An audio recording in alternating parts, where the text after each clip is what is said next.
Assalamualaikum warahmatullahi wabarakatuh. Bismillahirrahmanirrahim. Alhamdulillahirabbil alamin. La ilaha illallah wahdahu la syarikalah, lahul mulku wa lahul hamdu wa huwa ala kulli syai'in qadir. Asyhadu an la ilaha illallah wa asyhadu anna Muhammadan abduhu wa rasuluh. Allahumma shalli ala Muhammad wa ala ali Muhammad kama shallaita ala Ibrahim wa ala ali Ibrahim fil alamina innaka Hamidum Majid.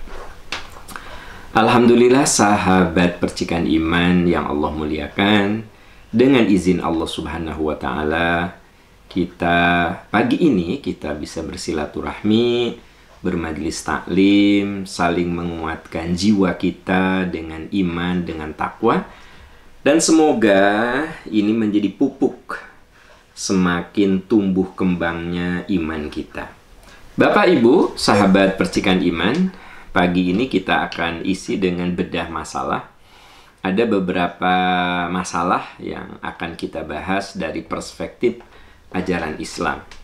Kita mulai dengan pertanyaan pertama. Assalamualaikum Ustadz. Waalaikumsalam warahmatullahi. Semoga Ustadz dan Yayasan Percikan Iman dirahmati, berkah dan husnul khotimah. Amin, amin ya rabbal alamin. Ustadz, boleh nggak kalau mau pindahan nanya bagusnya hari apa? Terus muka rumahnya harus ke arah mana menurut ajaran Islam? Ya, kalau bicara tentang pindahan itu kapan, ya tentu saja dikembalikan kepada kondisi kita. Apakah kita ini merasa sudah siap pindah rumah? Rumahnya sudah selesai renovasinya atau pembangunannya. Jadi Islam tidak mengajari pindah rumah itu bagusnya hari apa. Tidak ada. Karena Islam memandang semua hari itu bagus kalau kita isi dengan kebaikan. Tapi hari kita ini buruk kalau diisi dengan kemaksiatan. Orang suka bilang hari Jumat itu bagus. Iya, bagus kalau diisi dengan amal soleh. Ada berlipat pahala. Tapi hari Jumat akan jadi buruk kalau kita isi dengan kemaksiatan. Jadi dalam Islam tuh nggak ada hari bagus, nggak ada hari baik. Ya, kapan Ustadz pindah yang paling bagus? Semua hari bagus. Silahkan persiapkan yang kira-kira akan maslahat. Ustadz, kapan nikah yang paling bagus? Silahkan kapanpun. Cari waktu yang paling maslahat. Kan gitu rumusnya. Terus rumah itu bagusnya harus menghadap kemana? Islam tidak mengajari. Tapi bisa merujuk kepada bagaimana saran ahli, orang yang mengerti rumah, itu rumah harus menghadap kemana gitu. Biasanya dianjurkan rumah yang bagus itu, yang sehat itu, yang bagian depannya menghadap matahari pagi. Nah, itu kan lebih karena unsur kesehatan dan kenyamanan saja.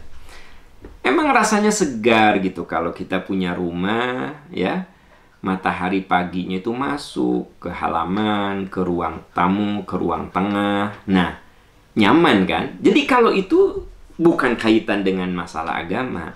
Kaitan dengan masalah pertimbangan-pertimbangan keilmuan. Nah, yang paling penting, rumah itu harus berkah. Jadi bukan kapan pindah, menghadap kemana, bukan. Tetapi rumah itu harus berkah. Bagaimana rumah yang berkah? Satu, ya, menjadi tempat silaturahmi. Rumah kita ini usahakan orang tuh banyak yang datang tidak segan gitu. Saudara datang, nggak segan, seneng weh. Teman-teman datang, seneng weh. Karena ada juga rumah yang disegani oleh saudara-saudara. Ya, ke rumah itu atuh, enggak. Si tetehnya juga gitu, Nah, gitu. Ya, itu ke rumah si Ua tuh, embung si Ua gitu, naonnya, apa ya? Nah, tapi kalau keponakan tuh seneng datang ke rumah kita, adik senang datang ke rumah kita, teman-teman. Karena memang kita ini rumah yang welcome, penghuninya ramah, ya. Nah, itu kan rumah berkah namanya. Jadi walaupun rumah kita ini kecil, tapi saudara-saudara teh betah di rumah kita, itu rumah berkah. Walaupun rumah Anda seperti istana, ada kolam renangnya, ada mini golfnya, ada mini zoo-nya, tapi hanya Anda aja dan keluarga di situ. Saudara-saudara Anda, bahkan orang tua Anda saja segan ke rumah Anda. Nah, itu rumah apa itu? Ya kan? Nah, makanya tugas kita setelah punya rumah itu, gimana rumah itu berkah.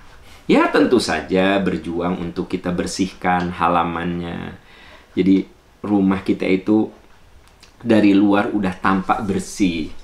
Jadi bukan sekedar mahal kan, tapi bersih. Tamannya bersih, garasinya bersih. Nah itu, karena an-nadhafatu minal iman. Kebersihan itu bagian daripada iman. Jadi nomor pertama rumah itu bersih fisiknya. Yang kedua, bersih hati penghuninya. Begitu hati para penghuninya bersih, penuh damai, dia akan ada aura bagus gitu. Orang tuh akan senang di rumah kita. Nah itu, ya. Ya tentu saja kita isi dengan ibadah, dengan baca Quran, dengan sholat gitu. Dengan tempat silaturahmi, isilah dengan kebaikan-kebaikan. Insya Allah rumah itu menjadi berkah. Nah itu kalau Anda bertanya rumus pindah, rumus rumah menghadap kemana, ya. Nah, rumus yang paling utama, rumah itu harus bersih. Yang kedua, penghuninya harus bersih hati. Yang ketiga, harus menjadi tempat silaturahmi. Yang keempat, menjadi tempat ibadah. Yang kelima, menjadi tempat kemaslahatan. Insya Allah rumah itu akan menjadi berkah. Ya, amin ya Rabbal Alamin. Ya, kita beralih ke pertanyaan berikutnya. Assalamualaikum Ustadz. Waalaikumsalam warahmatullahi. Semoga Ustadz dan keluarga serta kru sehat walafiat dan husnul khotimah. Amin ya Rabbal Alamin. Izin bertanya, sewaktu saya membangun rumah tanpa diketahui posisi tembok yang sesuai batas tanah telah bergeser oleh paman saya karena merasa itu bagian tanahnya. Saya tidak banyak komentar karena tembok juga sudah terlanjur berdiri karena sewaktu proses pembangunan tidak saya saksikan setiap hari karena tinggal di beda kota. Saya hanya pas hari libur keluar. Belakangan ini paman saya menyadari kekeliruan tersebut dan takut akan dosa. Yang ingin saya tanyakan, boleh nggak saya minta memilih penggantian tanah yang digeser, baik dengan tanah ataupun uang, mengingat paman saya termasuk orang berada? Atau apa yang harus saya lakukan jika paman saya hanya meminta saya untuk mengikhlaskan tanah digeser tersebut tanpa penggantian? Kalau ini mas sudah hubungan antar manusia ya gitu. Jadi kalau Anda mau minta ganti, si emang benghar gitu kaya, ya aku mau minta ganti aja, digeser semeter ya minta ganti semester kali berapa misalnya. Akhirnya keluarlah angka 10 meter. 1 meternya sebut saja 1 juta. Anda minta ganti 10 juta. Boleh nggak Ustadz? Boleh, itu hak Anda. Kalau hak itu kan suatu yang memang boleh Anda minta. Itu hak. Makanya kayak, Ustadz boleh nggak nagih hutang? Itu mah hak Anda. Uang Anda ada pada dia. Ya Anda tagih, kamu punya hutang 1 juta. Sini. Ya, ini sudah jatuh tempo. Ih, kamu hitungan.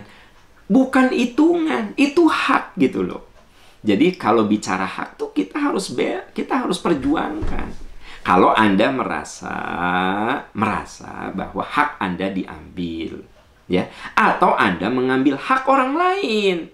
Aduh, ternyata ini rumah teh ngegeser, ini tanah si Emang nih, si Uwa nih. Bilang, Wa, ternyata tanahnya keambil sama aku. Kalau dibongkar lagi digeser kan susah.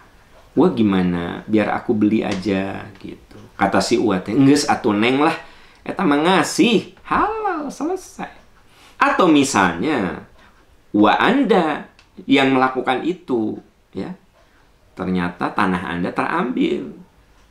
Lalu Anda bilang, ah udah deh, saya berikan, saya hibahkan, saya kasihkan. Nah, halal, selesai.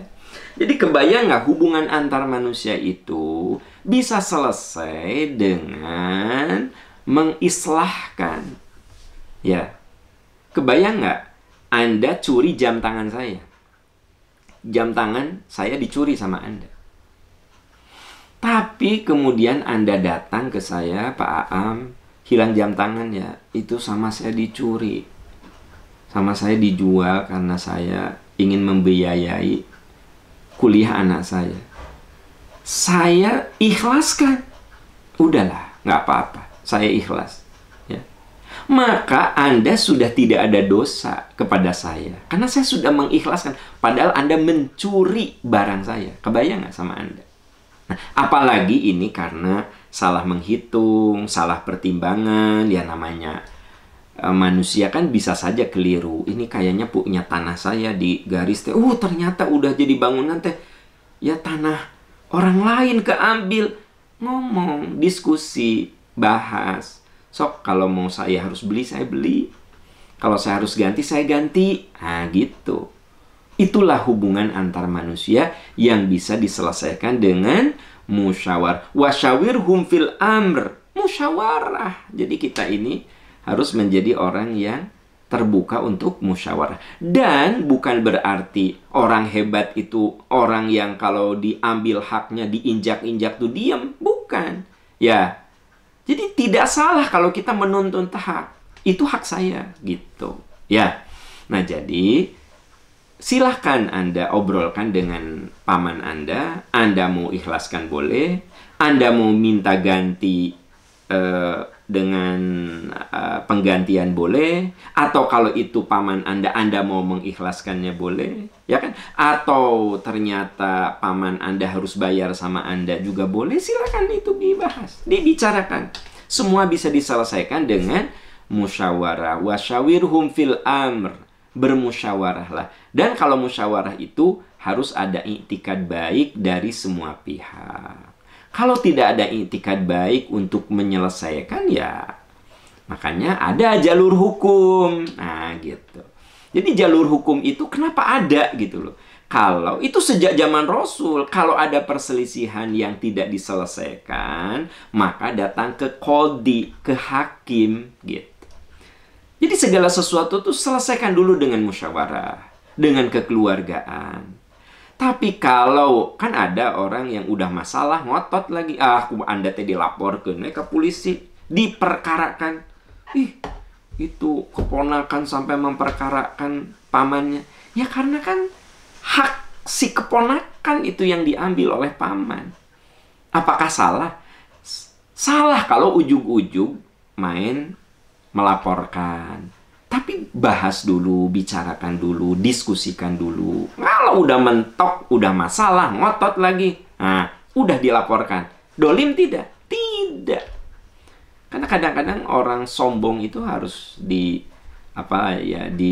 dikerasin juga gitu. Udah masalah, sombong lagi, udahlah penjarakan. Nah, apakah kita dosa? Enggak juga, enggak dosa kayak begitu. Ya, teman-teman sekalian. Nah, jadi Anda kudu bedakan antara jiwa maaf, jiwa musyawarah, dan hukum yang harus ditegakkan. Itu dua hal yang bisa kita jalani. Tapi orang beriman itu mulai wasyawirhum fil amr. Musyawarahkan. Itu yang paling pokok. Ya, gitu. Wallahu a'lam bishawab. Ya, kita beralih ke pertanyaan berikutnya.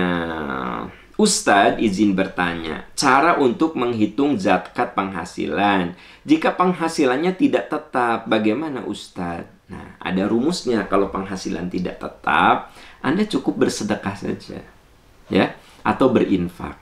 Ada yang tidak tetap tapi kecil. Ya. Misalnya saya kan sudah memberikan rumus. Batas minimal kewajiban zakat bagaimana rumusnya? 85 gram kali harga emas dibagi 12. Gitu aja rumusnya gampang. 85 gram kali harga emas. Sebut saja 1 juta. Ya, berarti kan 85 juta dibagi 12. Nah, keluar angka. Nah, angka itulah batas minimal. Anda penghasilannya tidak tetap. Ya, tapi kalau dihitung setahun itu di atas 85 gram, maka Anda kewajiban zakat. Tapi masalahnya saya tidak tetap. Ayeuna saya 7 juta penghasilan teh. Ya, nanti bulan depan 5 juta, tapi bulan depannya bisa 20 juta. Bulan depannya itu gimana, Ustadz? Ya udah, kalau itu Anda ngambil infak saja. Keluarkan, bersihkan sesuai dengan kadar keimanan Anda. Begitu Anda penghasilannya 7 juta, misalnya Anda infak 200.000, tapi begitu Anda 20 juta, ya kemarin kan saya cuma 200.000, sekarang penghasilan saya 20 juta, udah deh saya keluarin 1 juta. Jadi simple sebenarnya. Yang penting ada komitmen pada diri kita bahwa harta itu harus bersih. Teman-teman sekalian, tahukah harta yang berkah? 1, halal. Kulu halalan thayyiba, halal. Yang kedua, bersih. Bersihkan dengan zakat, infak, sedekah. Saya dagang, itu kan halal. Tapi bersihkan dengan zakat perdagangan. Saya profesional, halal. Ya, halal. Jadi profesional, jadi konsultan gitu kan, halal kan gitu. Nah, tapi masalahnya udah dibersihkan belum? Jadi harta yang berkah itu halal, bersih. Nah, yang kedua, ya, dibersihkan dengan zakat, infak, sedekah, ya. Yang ketiga, manfaat. Jadi kita menikmati harta itu. Jadi harta itu kudu dinikmati, teman-teman sekalian. Makanya saya suka heran juga ya, ada orang yang mobilnya bagus, ya, mobilnya Alphard gitu, yang terbaru, yang harganya 1,M sekian. Tapi cari umroh tuh nu murah. Cenah ibu mah yang nu mirah we, biarin hotelnya jauh juga. Nah, itu nggak berkah. Rumahnya bagus, mobilnya bagus, tabungannya banyak, tasnya mahal. Umroh cari yang murah, tidak berkah. Karena Anda tidak menikmati manfaat. Karena kalau umroh yang mahal, yang bintang 5, tentu saja hotelnya dekat dengan masjid. Fasilitasnya lebih enak, ya kan? Bahkan kalau ternyata duit Anda berlimpah, kenapa Anda tidak pakai bisnis kelas pesawatnya? Gitu loh. Itu, harta itu dinikmati. Teman-teman sekalian, dinikmati. Itu namanya manfaat. Ya, makanya ada orang yang kaya banget, tapi dia seperti orang yang sangsara gitu hidupnya. Mobil yang AC-nya sering rusak, spionnya ngaplek, coplok kan gitu, ya. Terus si pantonna teh ditali pakai benang rapia, padahal duitnya banyak. Bisa dia beli mobil harga 300-400 jutaan, tapi dia beli mobil yang 70 juta. Entong cenah lebar, sayang cenah ditabungin aja. Itu nggak berkah. Dia tidak menikmati harta itu, gitu. Jadi Islam tidak melarang kita menikmati harta. Setelah halal, bersih. Dibersihkan. Ada rezeki nih. Saya pakai mobil yang bagus aja biar nyaman, biar aman. Belilah mobil yang bagus, yang nyaman, yang aman. Ya mobil harga 300 juta dengan harga mobil 1 miliar kan beda. Empuknya beda. Nutup pintunya juga beda. Ada yang preng gitu kan, ditutupnya ada bleb. Nah, beda. Nah, itu yang disebut dengan, ya, yang disebut dengan wabtaghi fima atakallahu darul akhirata wala tansa nasibaka minad dunya. Kamu tidak perlu melupakan duniamu, berarti harta itu boleh kita nikmati. Ada orang, itu orang traveling melulu. Loh, kalau duitnya halal, kenapa?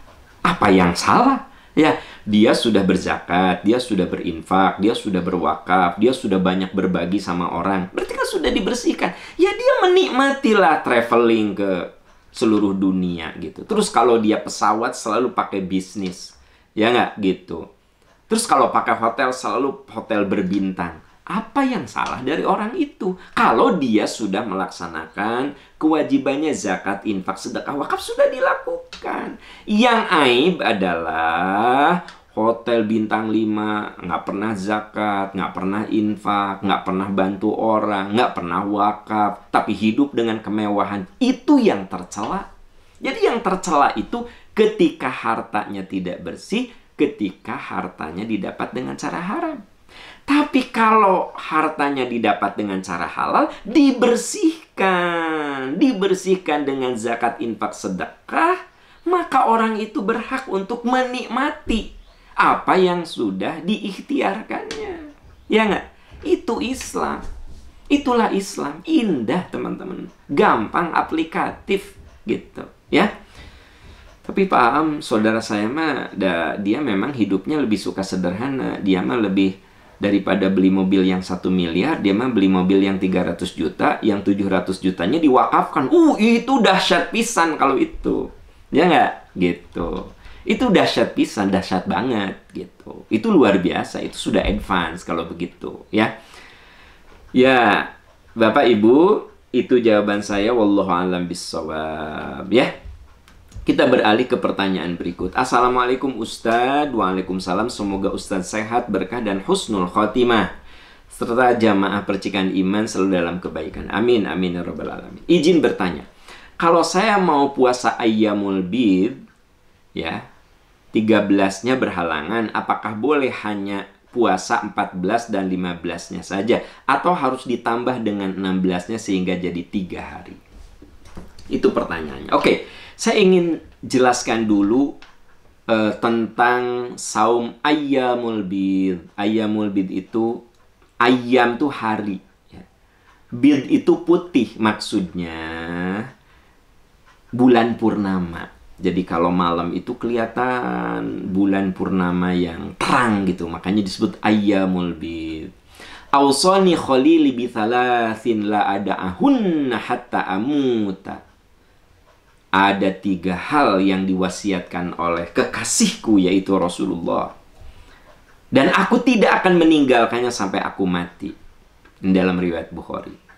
Jadi kata Abu Hurairah, aku mendapatkan wasiat dari kekasihku Rasulullah.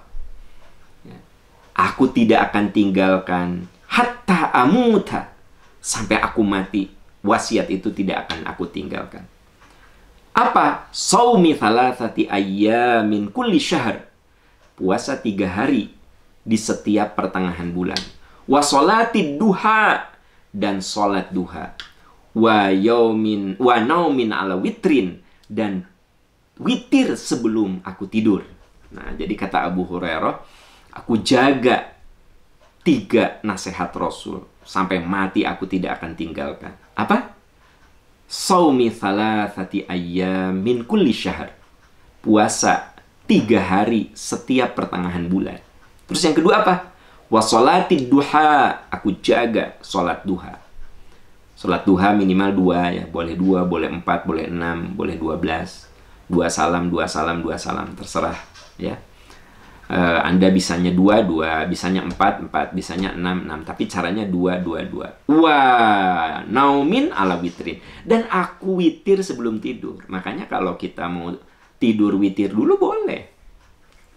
Ya, selesai sholat isya, selesai sholat sunnah ba'da isya, Anda witir. Boleh. Tapi ada juga, saya mah insya Allah akan bangun nanti pagi. Nah, Anda nggak witir. Boleh juga. Kalau Abu Bakar, Abu Hurairah itu tipe yang sebelum tidur itu witir. Karena khawatir tidak terbangun. Tidak bangun pagi hari.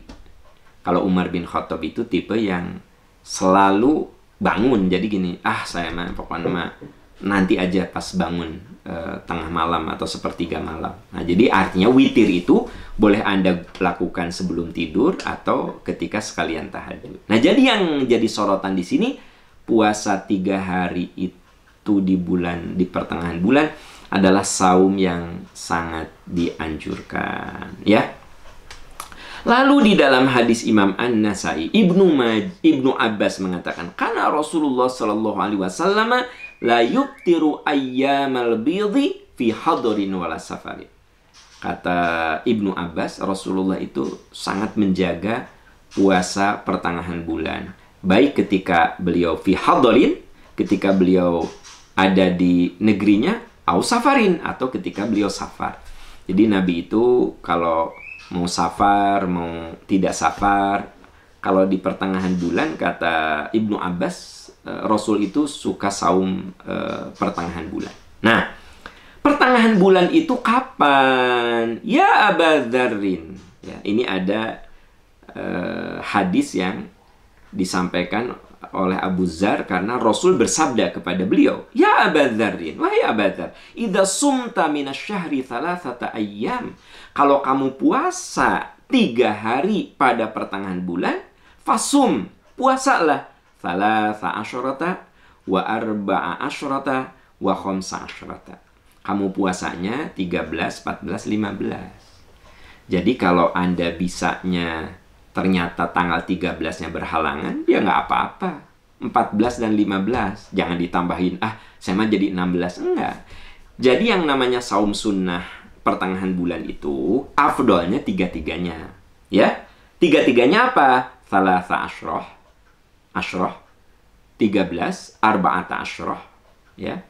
Arba'a asyrah, 14, khamsa asyrah, 15. Jadi 13, 14, 15.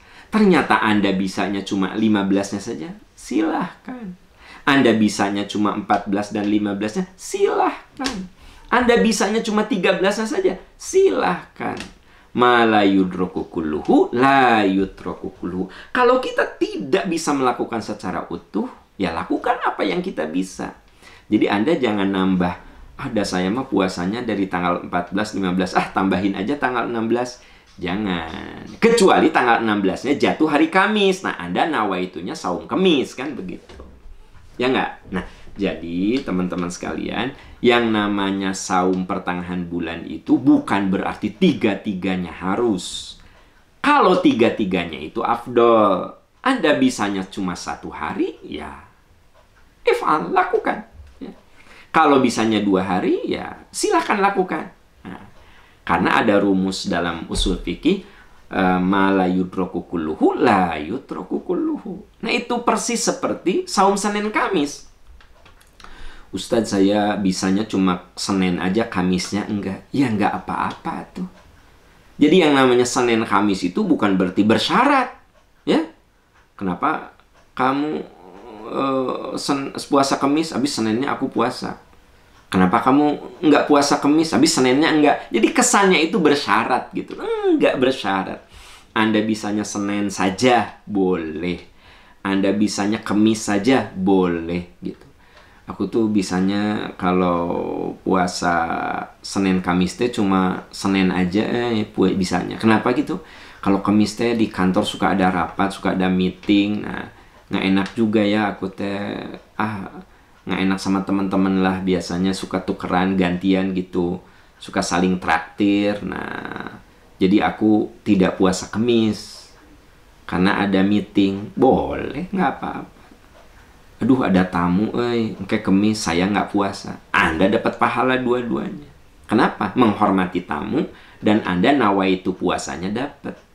Tapi Anda tidak berpuasa Kamis karena menghargai orang. Nih saya misalnya lagi saum Senin misalnya. Tiba-tiba ada teman saya, "Kang, yuk saya traktir, saya ingin silaturahmi, ingin ngobrol dengan Akang nih kalau ada waktu mah. Saya teh lagi puasa." Ya saya batalkan. Ayo yuk. Saya tuh membatalkan puasa demi menghargai teman saya. Jauh-jauh gitu dari Cirebon datang ke sini. Akhirnya saya menghargai, membatalkan. Tapi kalau teman yang tiap hari mah saya tidak batalkan. "Kang, makan siang." Insya Allah lah saya lagi puasa. Nah, boleh ya. Tapi kalau coba di Cirebon jauh, akhirnya saya membatalkan. Nah, waitunya menghormati dia. Dapat pahala 2. 1 saya pahala puasa, 2 saya menghargai orang lain. Oke, balik ke pertanyaan Anda tadi, bahwa kata Nabi, "Ya Aba Dzar, wahai Abu Dzar, idza sumta minasyahri thalathata ayyam." Kalau kamu puasa 3 hari di pertengahan bulan, maka saumlah 13, 14, 15 ya. Wallahu a'lam bishawab. Semoga Allah menolong kita semua. Ya. Assalamualaikum Ustadz. Waalaikumsalam. Semoga Ustadz dan keluarga selalu diberkahi dan sehat, serta jamaah MPI sehat, berkah dan husnul khotimah. Amin ya rabbal alamin. Ustadz, bagaimana menurut pandangan Islam tentang metaverse dalam haji dan umroh? Haji metaverse. ya. Sekarang ini kan lagi rame, teman-teman. Jadi yang namanya metaverse itu diartikan sebagai simulasi dunia nyata manusia yang diimplementasikan dalam dunia maya. Jadi metaverse itu apa sih? Simulasi dunia nyata. Jadi dunia nyata, simulasinya ditarik dalam dunia maya, dalam dunia online gitu. Itu metaverse. Metaverse itu bagus kalau untuk pembelajaran. Ya, bagus, saya setuju. Bila perlu metaverse itu bukan hanya sekedar ritual haji, ya, maksudnya bukan hanya masalah Masjidil Haram, ada Arafahnya, ada Muzdalifahnya, ya. Bahkan kita bisa membuat metaverse untuk Masjid Nabawi, kemudian Uhud, tempat-tempat bersejarah. Metaverse itu suatu teknologi yang sangat membantu untuk membuat simulasi dunia nyata yang dialami manusia diimplementasikan dalam dunia maya, dalam dunia online. Bagus, bagus, bagus untuk edukasi. Untuk edukasi. Wah, kalau ini sudah benar-benar teknologi ini terwujud, enak. Saya ngejelasin haji itu enak. Ya, nanti jamaah cukup pakai alat.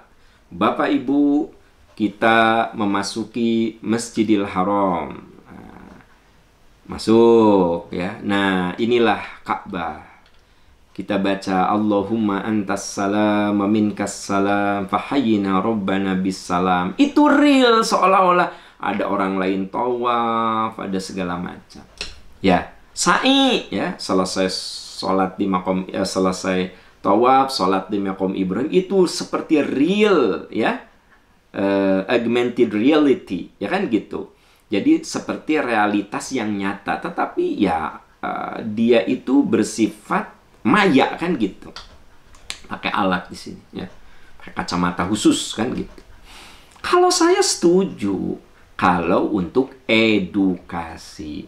Tapi kalau yang begini menggantikan ibadah mah tuh, ya, ibadah palsu, judulnya juga maya, ya kan gitu, palsu itu. Jadi tidak bisa Anda yang sudah umroh metaverse atau haji kemudian Anda merasa sudah melaksanakan ibadah haji. Saya mah alhamdulillah sudah ibadah haji, ya. Unggal dinten abdi mah ibadah haji teh lewat metaverse. Nah, gimana ya? Haji itu ada kuwah jasadiyah, kekuatan fisik, kuwah maliyah, kekuatan finansial, ada kuwah akliyah, kekuatan akal, ada bacaan doa, ada kuwah ruhiyah, kekuatan mental. Dan tentu saja real, nyata. Ketika kita melambaikan tangan ke Ka'bah, Bismillahi Allahu Akbar, kita cium, benar Ka'bahnya nyata bisa kita pegang. Bukan maya, ya, bukan gambar begitu.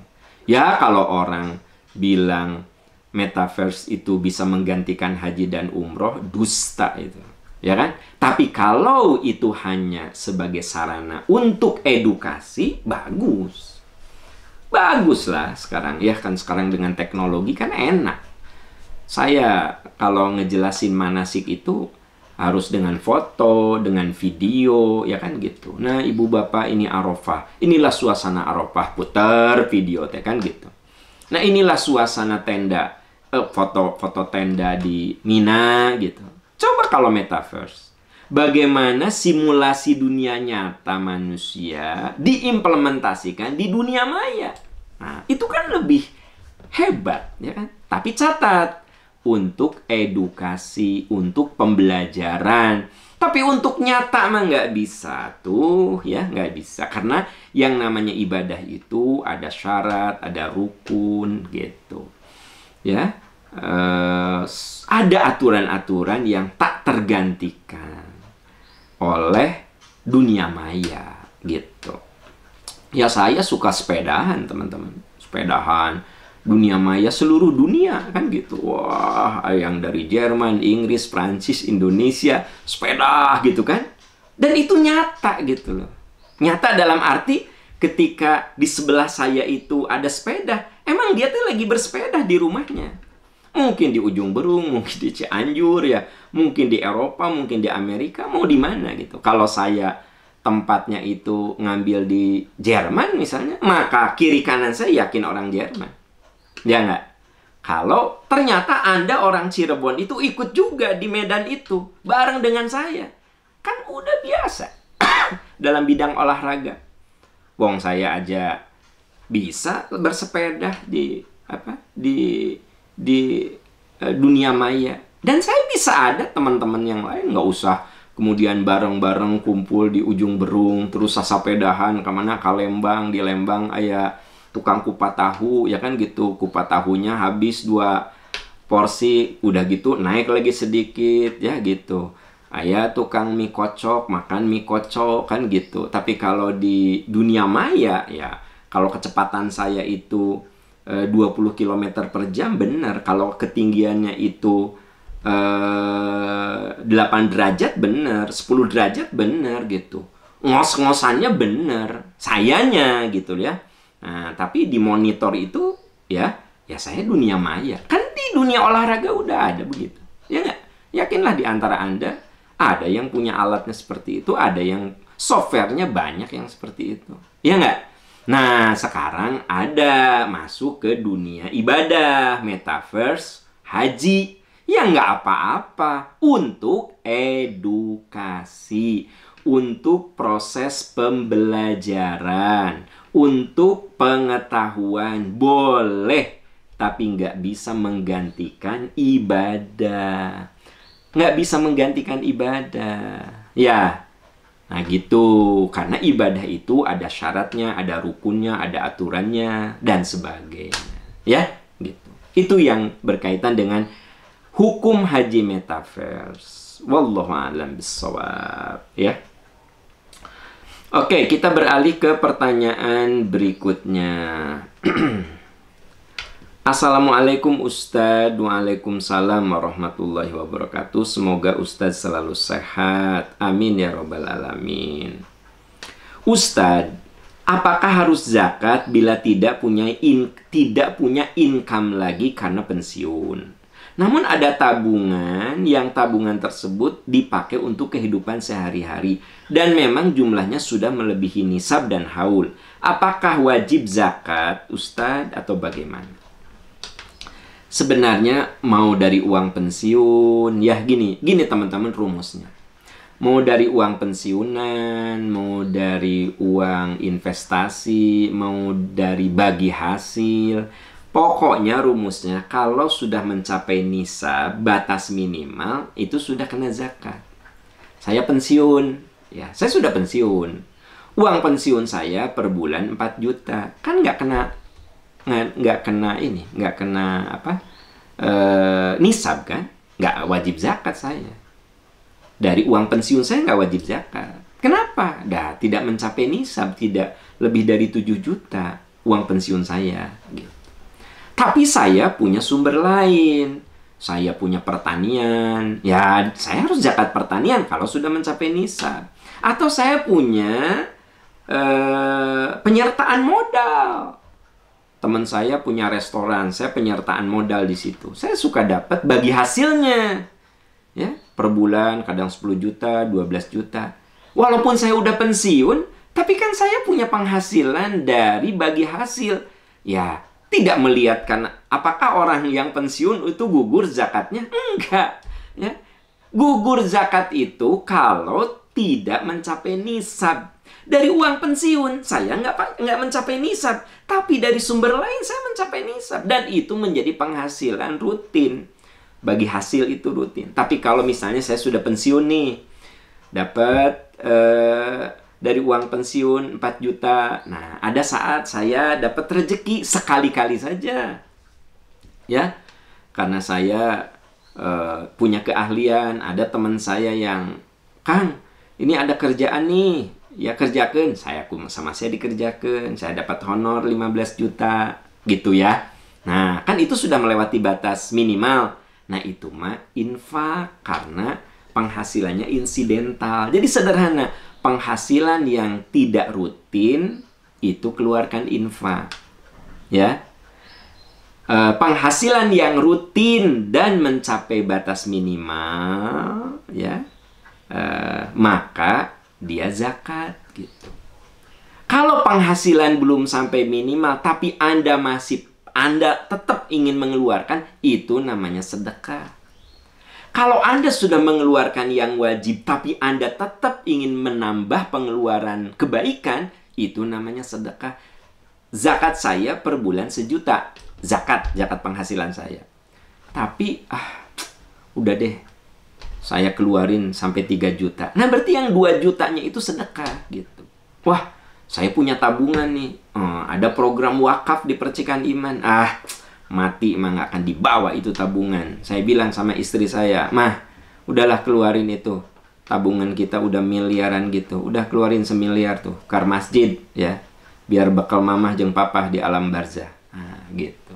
Keluarin. Wong Anda punya tabungan 5 miliar, masa nggak ngeluarin sampai 100-200 juta, ya kan? Nah gitu. Keluarin aja. Gitu ya. Nah, yang saya kagum pernah saya ceritakan sama Anda. Nggak apa diceritain lagi. Jadi ada anak-anak yang nerima waris dari orang tuanya. Kebayang nggak sama Anda? Terima waris. Nah, si anak-anak nanti udah pada mampu gitu. Aku udah punya rumah, aku punya penghasilan gitu. Ternyata dapat warisan, itu mereka sepakat. Ketemu saya, "Ustadz, kami dapat warisan dari ibu kami," gitu ya. Disebut angkanya segini. "Alhamdulillah saya udah punya rumah, sudah punya kendaraan, adik saya juga.